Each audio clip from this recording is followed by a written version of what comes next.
You are listening to KC Sports Network, proudly presented by Emprise Bank, your partner in possible. What's up, everybody? This is KCSN Update, our daily Chiefs show and podcast here at KC Sports Network. Thanks for hanging out. I'm BJ Kissel. It is Friday, and you know what that means. We will be joined by the Prince of NFL Analytics content, Trevor Sikkema, from Pro Football Focus here in just a little bit. But you know the deal. Before we bring on Trevor to get his stats and next level information about the Chiefs-Eagles game that we cannot wait until it's here. This has been the longest couple of weeks, it seems like, of the year. Every year the Chiefs are in the Super Bowl, which has been 3 times in the last 4 years. So pretty special. But before we bring on Trevor, a quick word from our friends at DraftKings. Are you ready for the biggest Sunday in sports? DraftKings Sportsbook, an official sports betting partner of Super Bowl 57, has all the Super Bowl action you need.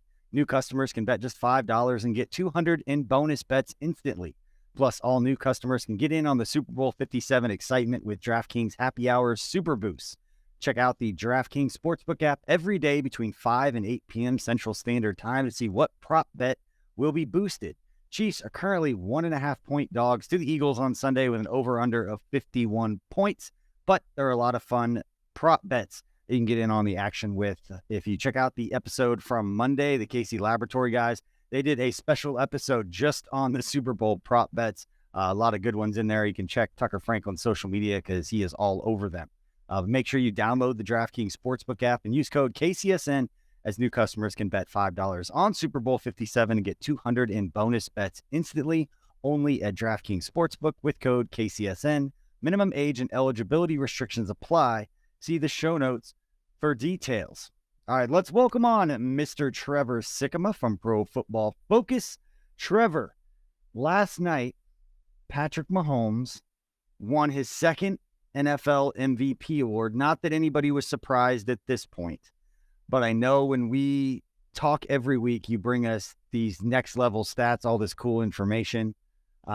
What stands out to you most about Patrick Mahomes' 2022 regular season? It was such a complete season from Mahomes. And I think that, you can look at different categories, even within PFF's metrics, whether it's passing grade or big time throws or adjusted completion percentage, like a lot of different things that we have, a play under pressure even, there's so many different categories. And although Mahomes isn't number one in all of them, it just feels like he is top 3 in all of them. Like, you can look at somebody like, okay, Josh Allen's going to have more big time throws. That's fine. Mahomes ain't that far behind him. One of the quarterbacks is going to have like the lower turnover worthy play percentage. Mahomes isn't number 1 in that category, but I think he's top 5. Adjusted completion percentage, I feel like he's top 5. Wide receiver or quarterback rating, passing grade, like all of this. Play under pressure, I know he's 3rd for sure. Red zone touchdowns, which is a big key point going into this game that I wanted to emphasize just how good he is in the red zone. But like all of these different categories, Mahomes may not be the sweeping far and away number 1 in all of these groups, but he is consistently the best quarterback because he does all of these things at an elite level. We often talk about how the elites in the NFL numerical rankings they don't do it justice, right? Sometimes there's just 3 or 4 players that are really good that could be number 1 in a lot of different lists. As long as you're in that tier 1, you can be somebody that your team can depend on, somebody that can be a catalyst for wins, obviously an award like MVP. And Mahomes is just in that tier 1 category for all of it. No matter where the ball is, no matter where he's throwing, no matter what wide receiver it's to, no matter what point of the game is on the line, whether it's pressure, whether it's in the red zone, whatever he's asked to do on the play, throw it long, medium, short, he's tier 1. And I smile at the fact that he was able to get his second MVP.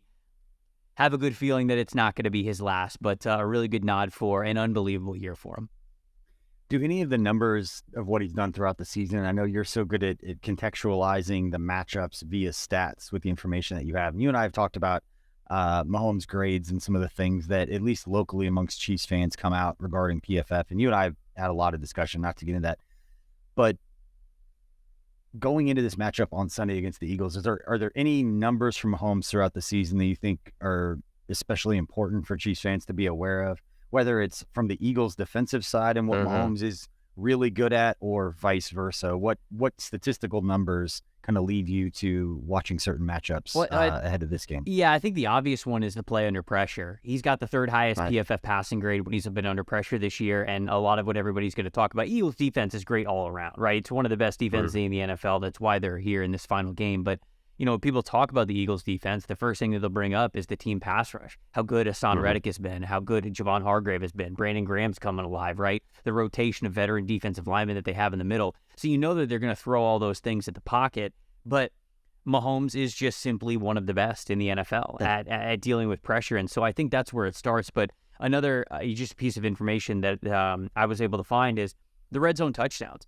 39 red zone touchdowns this year. It's most in the NFL. That's the most red zone touchdowns of any quarterback. And that's just so paramount because in a game where you have two of the best teams in the NFL coming away with 7 points instead of 3 when you get down within the 20, that's so important. Not to, quote a coach cliche, but that's what everybody likes to get. And when you were a quarterback who consistently does that, that's why you get double-digit wins year after year after year after year, because the margin for error in the NFL is so low. When you can make sure that you're getting 4 points more than you're getting 3, when you get into striking distance, it's paramount. So in both of those situations, I think that everybody would say the importance of quarterback play, those two are involved. How you play under pressure, how you take care of the ball, how you're able to still move it and make the big-time plays when your back is against the wall, that's paramount. He's been elite at it.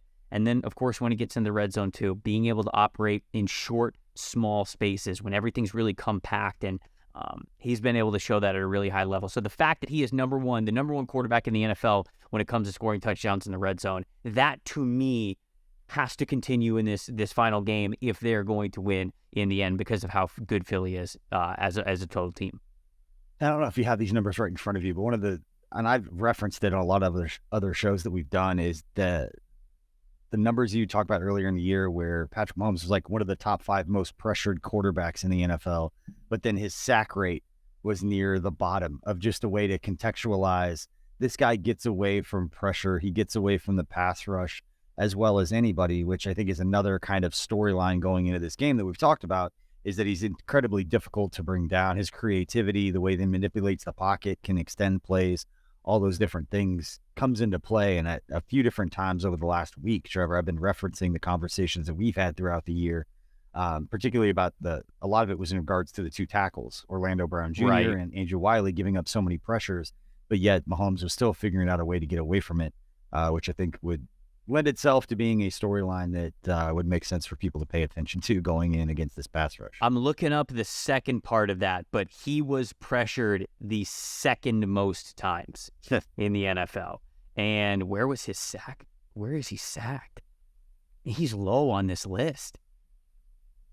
Yeah, he's a lot lower than I thought. He is 18th in the NFL in total sacks taken for quarterbacks, and yet he had the second most dropbacks in which there was a pressure recorded. So clearly showing how much he is able to get out of pressures and be that magician that I think everybody is I want to say expecting at this point, but it's so weird to expect the unreal greatness of Mahomes. I feel like we take it for granted, but there's just no doubt. And that goes back to what we kind of talked about at the beginning of the conversation. This year, maybe he didn't have the 60 touchdowns, right? Like everybody, when we talk about awards, people love to point to a singular thing. They love to be like, 60 touchdowns, 5,500 passing yards, whatever, or 6,000 passing yards, whatever it's going to be that's going to blow people's mind.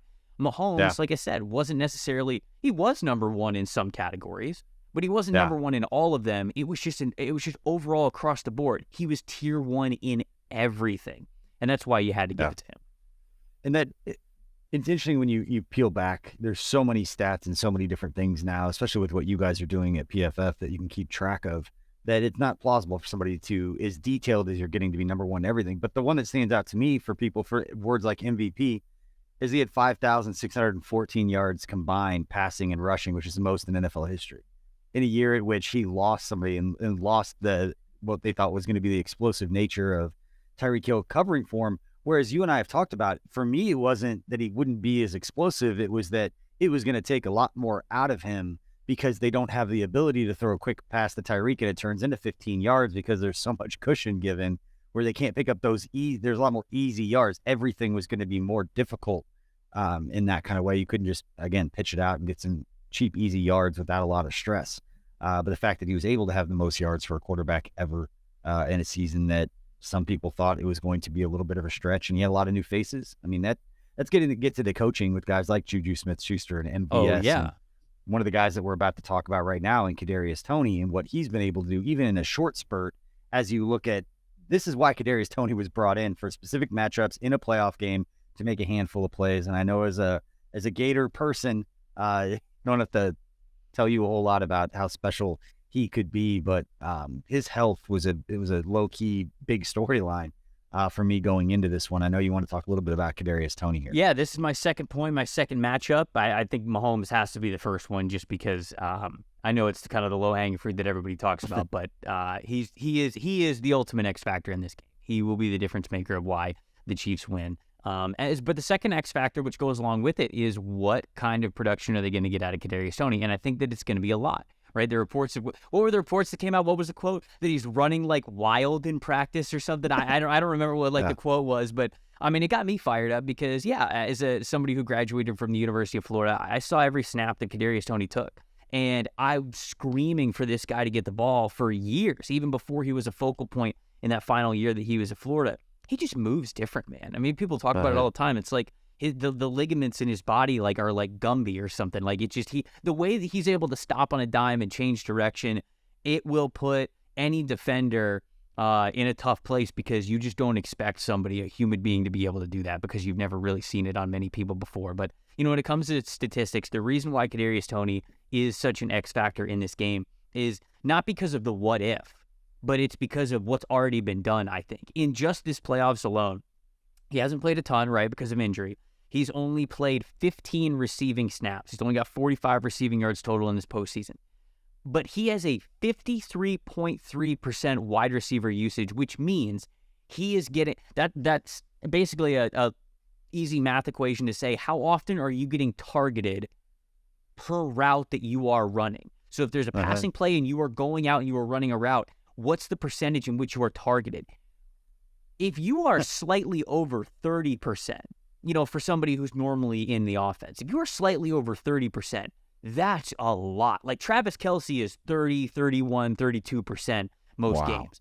Kadarius Toney was over 50%. So it was very, very clear they want to get the ball in this guy's hands. It's not just this game. It's not just this hype that we're kind of like bringing out of nowhere. People aren't just trying to bring it up because of the trade that happened earlier this year. Like, they want to utilize this guy. They made that message very loud and clear, even when they started the playoffs. Anytime that he's been out there, he has been a threat, and you've got to take him in his position very seriously. So he's a huge X factor, not just because of the ability, but because of what we have already seen and their willingness to get him involved in the offense, knowing, hey, this is a really talented Philadelphia Eagles team. If we're going to beat them, we've got to use some of our most talented players. I don't think he's going to be used as his decoy. I think he's going to be a major part of the game plan.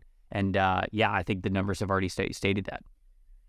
When people have talked about who's like who's going to be the unsung hero, who's the guy that you're not talking about that could step up and have a huge game, Kadarius Toney makes all the sense in the world for what you just mentioned, but also just because Andy Reid's ability to game plan, going up against this pass rush, knowing that if there's an area of the Eagles defense that you can, I guess, not exploit, but if there's one you want to attack, it's the second level of the defense. I've been talking about all week, and that's one area that Andy Reid very good at as a play caller and a play designer.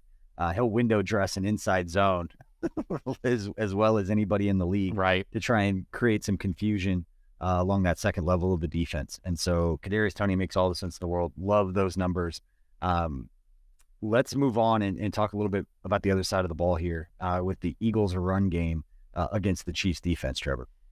So I think the X factor part of this game for the Eagles' offense, Devontae Smith, A.J. Brown, obviously great players. If the Eagles want to win, they have to get those guys involved. I think that's kind of an obvious one, though. The tipping point, I feel like, in this game is how the Chiefs can do against the Eagles when they get into third and, I'll say, short situations. On just third and fourth downs with 1 or 2 yards to gain, the Philadelphia Eagles had the most first downs of any team in the NFL this year. And that is because of the weapon that Jalen Hurts is with his legs, how they use RPO looks in certain short yardage situations, and then, of course, the quarterback sneak as well. So that, to me, is so important because the Eagles are, beyond just their ground game, which they have 39 rushing touchdowns this year. That's double digits more than the next closest team. So, like, this is a team that clearly is okay, comfortable, and believes it is a strength to win on the ground. So when you get in those third and short situations, for some teams it might be a coin flip. For the Eagles, it's a lot. The deck is stacked a lot more to their advantage that we've seen this past year. So can you get more than one or two extra stops in this game to force a punt as opposed to allowing them to keep drives going? Because just like we talked about with Kansas City and Cincinnati a couple weeks ago, a key to that game for me was Isaiah Pacheco being able to run the way that he needed to keep Joe Burrow off the field. Patrick Mahomes won MVP this year. He's playing about as good as anybody possibly could play at the position. The Eagles know that. And they know that even for as good as their defense is, that guy's going to get his. Only way he doesn't is if he's not on the field. So the Eagles having those methodical drives, I think, is really important to them. And as a team that is really good at converting on third and fourth and short situations, that's something that you have to take into account. I've also got some numbers for how the Chiefs players have fared just against RPO looks, because that is a major part of their run game as well. Like I said, with how much of a weapon Jalen Hurts is, especially when picking up just a few yards here and there. They're not afraid to do that. Nick Bolton, Chiefs linebacker, he's got the second highest run defense grade behind Chris Jones, of course, on specifically RPO looks. 73.4 grade that we've got for him with run defense just against RPOs. Willie Gay Jr., second lowest mark on the team, only 54.3% when guarding against RPOs. And then another one that's a little bit worrisome that you have to keep your eye on, rookie edge rusher George Karlaftis, worst run defense grade on the team when guarding RPOs, 54.1. So when you think about, I'm kind of surprised of the numbers for Willie Gay because I think he's athletic enough to be able to contain. George Karlaftis, not as surprised with that because Karlaftis is more of like a power guy. He's not as much like a start and stop, like let me change direction laterally kind of a player.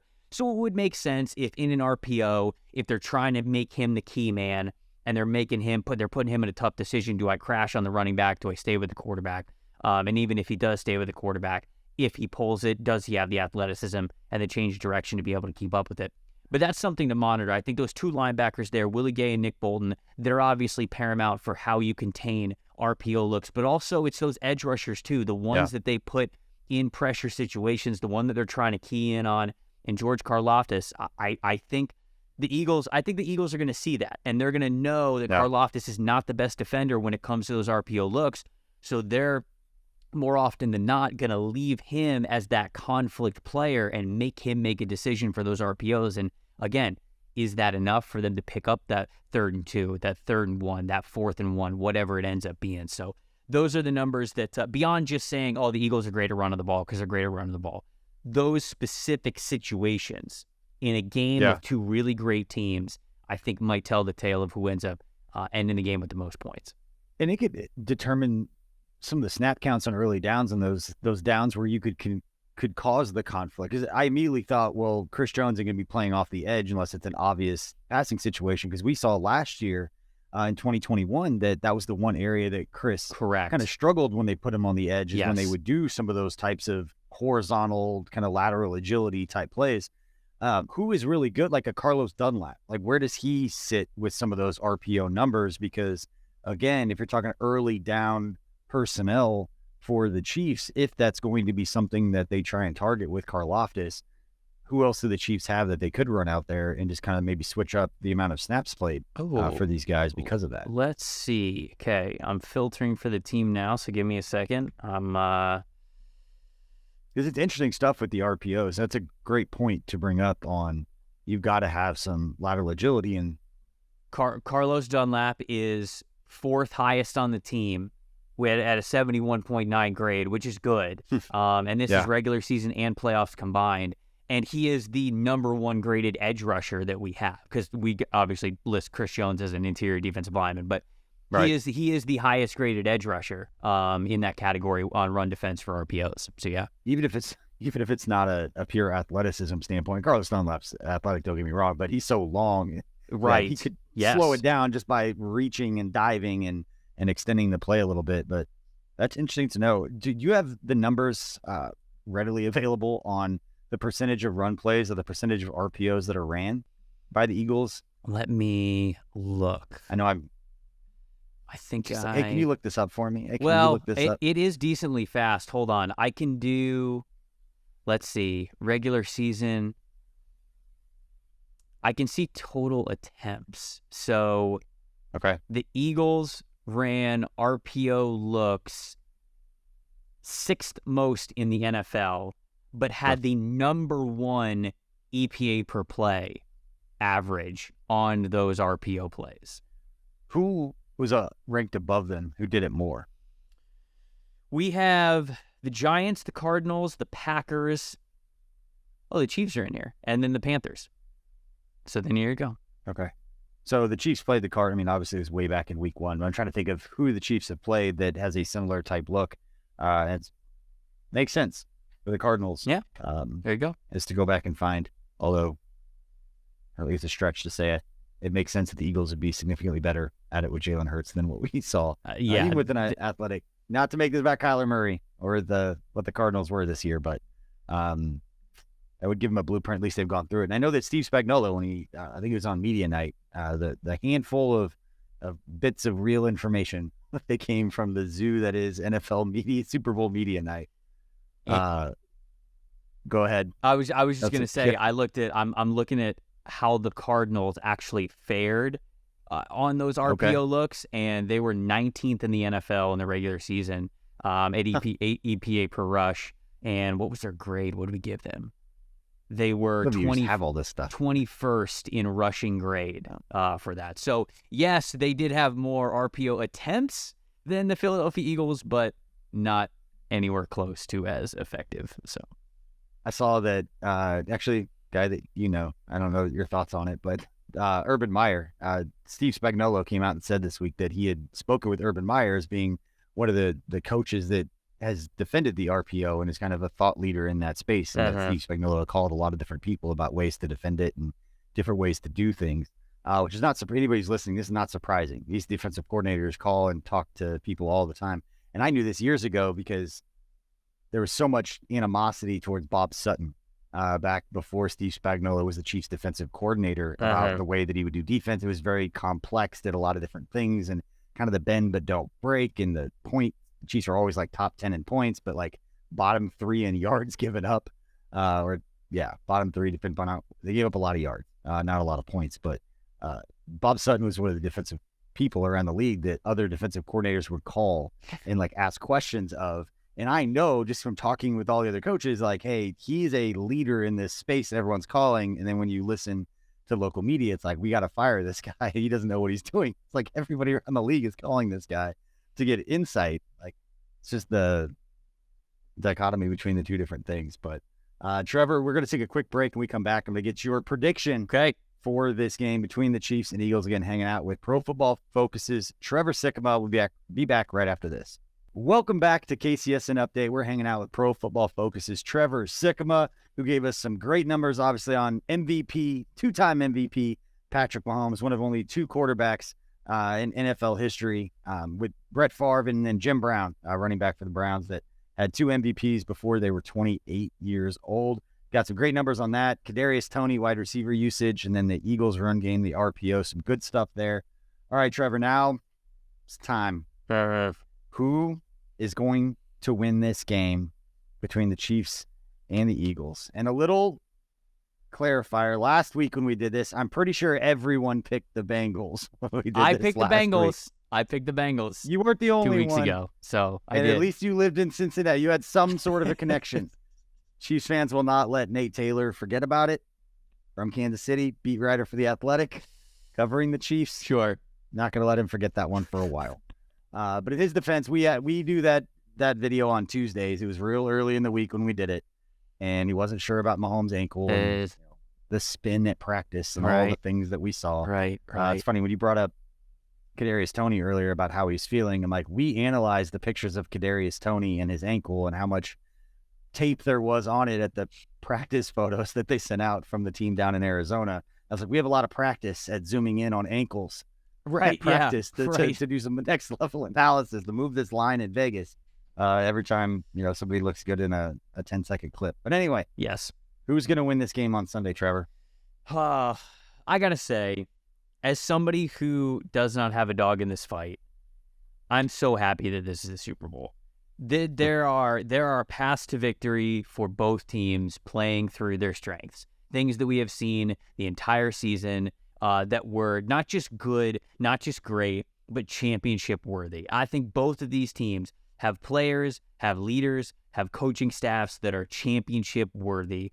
And I'm so excited to just see how this game plays out. I think it's time for Patrick Mahomes to get that second ring. I do. I think it's. Let's go. I think it is time for him to get that second ring. It just feels like he is having that kind of year. Obviously, the last time he was in the Super Bowl, it was against my Tampa Bay Buccaneers, so I wasn't too upset that he didn't get the second ring. Then I thought to myself, there will be plenty of other times where he will have that opportunity, and I think that this year is one of those opportunities. I think the biggest X factor for me is it's two teams that are so evenly talented in so many ways. The stars that they have are takeover players, and we have seen that consistently. But for as much as I love Jalen Hurts is awesome. Player, person, just like he is somebody that you definitely root for. There's no doubt about it. What I saw from Mahomes last week and the throws that he was able to make, I think you and I had this conversation last Friday. There were maybe 4 or 5 throws in that game against the Bengals where I watched that game and went, if he doesn't make even just one of those throws, they might lose that game. Like there's a good chance that the Bengals end up on top of the scoreboard when the clock hits 0. He hit all of them, every single one. And that to me just makes it feel like you can't stop this guy.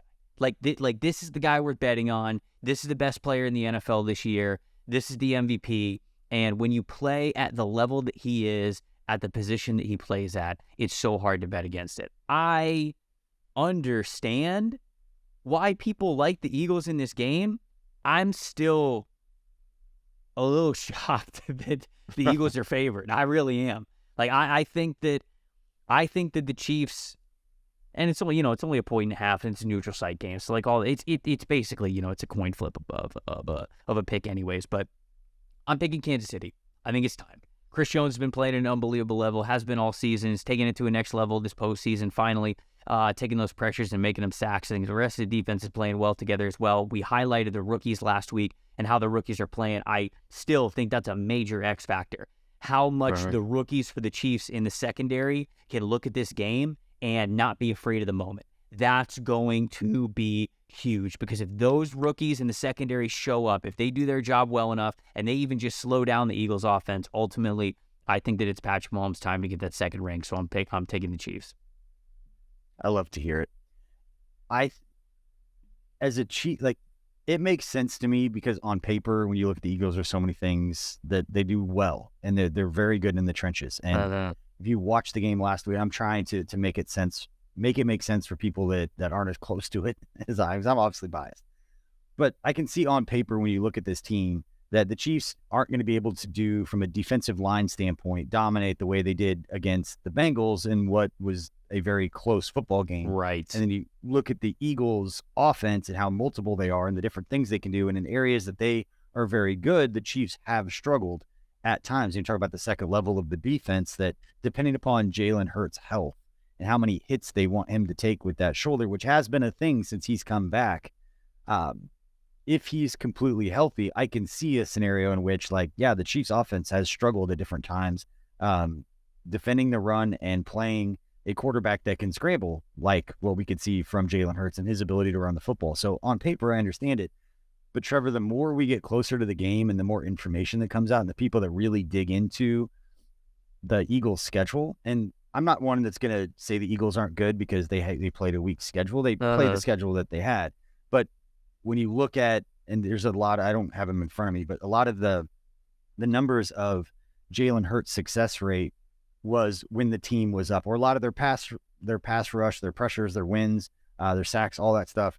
It's when, and I got to go back and find this stat, but it was something like when there was a better than 60% chance of winning that game at the time. It was like late in the game. They're up by a lot. They're going up against an offensive line that's in the bottom third of the league in terms of being able to protect their quarterback. That's when the majority of their sacks and their numbers came in. So they were skewed a little bit. And like the pass defense, when they were facing, top 10 quarterbacks, it was like 8.5 yards per attempt compared to 5 yards per attempt the rest of the time when they were facing everybody else, just because they haven't played anyone close to the Chiefs offense or close to Patrick Mahomes this year. I don't use it as a knock on the Eagles, but it does give me a little bit more, I guess, comfort to know, hey, they haven't played anybody like us. These defensive backs have not had to play a quarterback that can do the types of things that Patrick Mahomes can. And we're talking Josh Allen, even like a Joe Burrow. Right. I mean, their schedule, when you go back and look at it, was not great as far as who they went up against. Yeah, I mean, I had the Eagles going. So I do a little exercise where before the season, I go through every single game. And I pick a winner and loser from week 1 all the way through week 18. And I just pick a winner and loser of that game. I don't think about like, oh, well, I really think that this team's a double-digit win team, so I'm gonna give them a win here. But I'm just picking a winner and loser of every single game. I don't look at the standings that I am creating until the very end.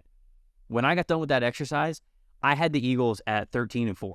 And I was like, whoa. There's no way. And I thought to myself, I was like, okay, I got to go back and look at some of these. I got to change something. I can't say that the Eagles are going to win 13 games. And I went back through the schedule, and I came to the conclusion that the schedule was unbelievably easy. And it was. Now, you can only play who's in front of you, right? And when you play teams of lesser competition, lesser talent, what do you want to see? You want to see them dominate. That's exactly what the Eagles did. It's not like there were that many opportunities where they were, barely scraping by when they had their full guys out there. So they did exactly what they were supposed to do, but there's no doubt about it that they have had an easier path to get to this point than certainly the Chiefs had. Didn't have to play a lot of those top-tier quarterbacks because a lot of them are in the AFC. First round of the playoffs, they're at home. They're playing a divisional opponent, a team that they know well, a team that they're straight up just better than. And then you play San Francisco at home, and they don't have any quarterbacks. They have 0 quarterbacks. And so you look at those situations, and yeah, it sounds like something where you could convince yourself that the Chiefs should absolutely be favored in this game. But on the flip side of kind of what we talked about before, this is still a very talented Eagles team. I'm picking the Chiefs, but I'm not picking the Chiefs because I think the Eagles played nobody and they're about to get exposed. This is not about to be a national championship type of situation where TCU only got there because really they didn't play a lot of very good teams. They got a little bit lucky along the way, and they played teams when it felt like they were having their worst day. This is not a national championship situation. I do truly believe this is the best the NFC has to offer. This is the best the AFC has to offer. But I still ultimately think that Chiefs are going to take it home. All right, because I brutally explained that, I went and found the stat on 21. I'll read the tweet. It's from Sharp Clark, NFL. It said this season they were so good against such a bad schedule that they rarely face negative situations, especially against good teams. Talking about the Eagles. It said in 2021, so season ago, 46.7% of Jalen Hurts dropbacks came when the Eagles' Vegas-adjusted win probability was greater than 40%. Okay. In 2022, it was 95.1% of his dropbacks came when Vegas had a win probability rate of 40%, which I'm assuming is somewhere like right on the teeter-totter, the way those numbers work. So not a lot of high-stress games for the Eagles. And I made this point yesterday when I was doing radio because the questions kind of led to it, in that Nick Sirianni is a great football coach, but the Chiefs have some experience playing in these types of games that the Eagles, a lot of their players don't. Some of them do. Fletcher Cox, some of those guys have been around. They've played in big games. They understand this.